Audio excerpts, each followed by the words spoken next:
Sekarang kita akan meneruskan tentang petua Rasulullah Shallallahu Alaihi Wasallam.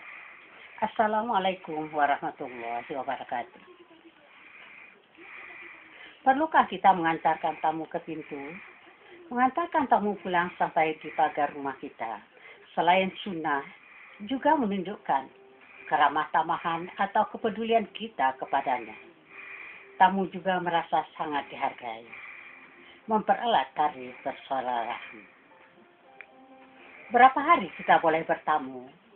Bertamu itu batasnya hanya 3 hari. Lebih dari itu terhitung jamuannya sedekah untuk tamu itu. HR Muslim. Bolehkah kita menyudahi makan sebelum tamu selesai? Tidak boleh. Jangan menyudahi makan sebelum tamu atau orang lain selesai. Sebab hal itu akan membuat malu tamu. HR Baihaqi. Apa tanda-tanda iman seseorang telah sempurna? Rasulullah Shallallahu Alaihi Wasallam bersabda, ada 3 perkara. Jika berada dalam diri seorang, berarti imannya telah sempurna. 1. Seseorang yang tidak takut terhadap celaan orang lain demi mencari ridha Allah. 2. Tidak pernah ria atau pamer sedikit pun dalam perbuatannya. 3. Dia lebih mengutamakan urusan akhirat daripada urusan dunia.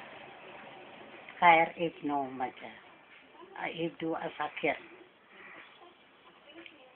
Bagaimana cara mendapatkan kebaikan dunia akhirat? Rasulullah SAW bersabda, barang siapa diberi 4 perkara, berarti dia telah diberi kebaikan dunia dan akhirat. Adapun 4 perkara itu adalah 1. Orang selalu berzikir kepada Allah. 2. Orang yang selalu bersyukur kepada Allah. 3. Sabar menghadapi cobaan. 4. Wanita yang mau dinikahi bukan lantaran takut celaka atau mengharapkan hartanya. HR Tabrani. Siapakah kelak yang peroleh naungan Allah Subhanahu wa Ta'ala? Ada 7 golongan manusia yang peroleh naungan Allah Subhanahu wa Ta'ala pada hari kiamat. 1. Imam atau penguasa yang adil. 2. Pemuda yang tekun beribadah kepada Allah Subhanahu wa Ta'ala. 3. Orang yang hatinya tergantung di masjid. 4. 2 orang yang saling mencintai karena Allah. 5. Seorang lelaki yang menolak berbuat mesum ketika dirayu wanita cantik. 6. Orang yang bersedekah karena mengharapkan ridha Allah, bukan karena ria. 7. Orang yang menangis ketika berzikir. Orang yang terbaik keislamannya adalah orang yang terbaik budi pekertinya. HR Tamizi. Apakah pahala mengajarkan ilmu? Mengajarkan ilmu akan mendatangkan pahala terus-menerus dari orang yang mengamalkannya. Sayangilah makhluk yang ada di bumi, maka kamu akan disayangi oleh makhluk yang ada di langit, yaitu malaikat. Malaikat memohon kepada Allah agar merahmati orang tersebut. Apakah pahala menyayangi anak yatim? Apabila engkau menyayangi anak yatim, maka hatimu menjadi lembut dan kebutuhanmu tercukupi. HR Tabrani. Barang siapa bertasbih pada Allah pada setiap akhir salat 33 kali, bertahmid kepada Allah 33 kali, dan bertakbir kepada Allah 33 kali, dan disempurnakan dengan mengucapkan La ilaha illallah wahdahu la syarikalah lahul mulku wa lahul hamdu yuhyi wa yumiitu wa huwa ala kulli syai'in qadir. Maka Allah akan mengampuni dosa-dosanya meskipun seumpama seluas samudra. HR Muslim. Setiap kali kita ditimpa musibah, ucapkanlah, Inna lillahi wa inna ilaihi raji'un. Sesungguhnya kami milik Allah dan kepadanya lah kami kembali. Ya Allah, ya Tuhan kami, berilah ganjaran pahala dalam musibahku dan gantilah bagiku yang lebih baik dari musibah ini. Apakah dosa yang paling besar? Dosa yang paling besar adalah 1. Menyekutukan Allah, 2. Sihir, 3. Membunuh orang, 4. Memakan harta anak yatim, 5. Memakan riba, 6. Lari dari medan pertempuran, 7. Menuduh wanita mukmin berzina, 8. Durhaka pada ibu bapa, 9. Sumpah palsu. Dari akhir Muslim. Hukuman semua dosa ditangguhkan sampai hari kiamat, kecuali hukuman orang yang durhaka pada orang tuanya. A.R. Ibnu Majah. Apabila di antaramu menguap, hendaklah ia menutup mulutnya, agar setan tidak masuk ke dalam mulutnya. Apa yang dilarang agama? Yang dilarang agama adalah 1. Meratapi mayat, bernyanyi atau bersair, menyebabkan orang melupakan Allah, mencela orang muslim, menyebabkan kefasikan, membunuh orang muslim, menyebabkan kekufuran, mencela diri sendiri, mencela dan ingkar janji, melaknat orang mukmin sama dengan membunuhnya, mengutuk orang lain, mengucapkan kata-kata keji, menghujat atau menjelekkan orang lain, mencela orang mati. Apakah manfaat membaca Al-Quran?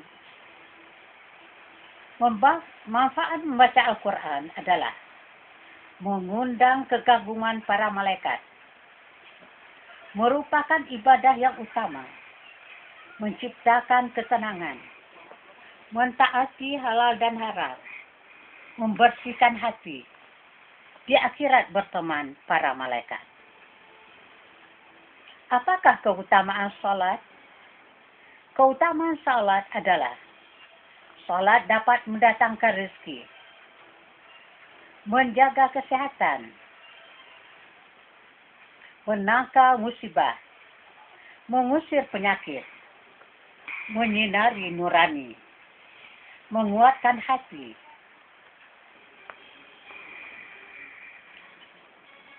memberikan kekuatan, mencerahkan wajah, memelihara nikmat, melapangkan dada, memberi santapan rohani, menolak siksa, mendatangkan berkah, menjauhkan setan, mendekatkan diri kepada Allah, melapangkan jiwa, menghilangkan kemalasan, memompa semangat. Apa doa Rasulullah SAW waktu menjenguk orang sakit? Apabila Rasulullah SAW menjenguk orang sakit, beliau mengusapkan tangannya pada si sakit dan membaca doa, Adhibil ba'sa, Rabban nasi, wasyafi anta syafi, la shifa'a, illa shifa'uka, shifa'an, la tughadir syaqaman. Artinya, wahai Tuhan kami, hilangkanlah penyakit ini dan sembuhkanlah. Sesungguhnya Allah Zat yang Maha Menyembuhkan. Tidak ada kesembuhan kecuali kesembuhan dari Allah, yaitu kesembuhan yang tidak lagi menyiksakan sakit. Apa yang harus dilakukan sebelum berdoa? Sebelum berdoa, kita harus mengucapkan basmalah, Alhamdulillah, dan salawat Nabi. Mengangkat kedua tangan, menghadap kiblat, khusyuk, menggunakan bahasa yang halus dan lembut, menggunakan lafaz doa yang terdapat dalam Al-Quran dan hadis, atau yang sesuai dengan keinginan kita.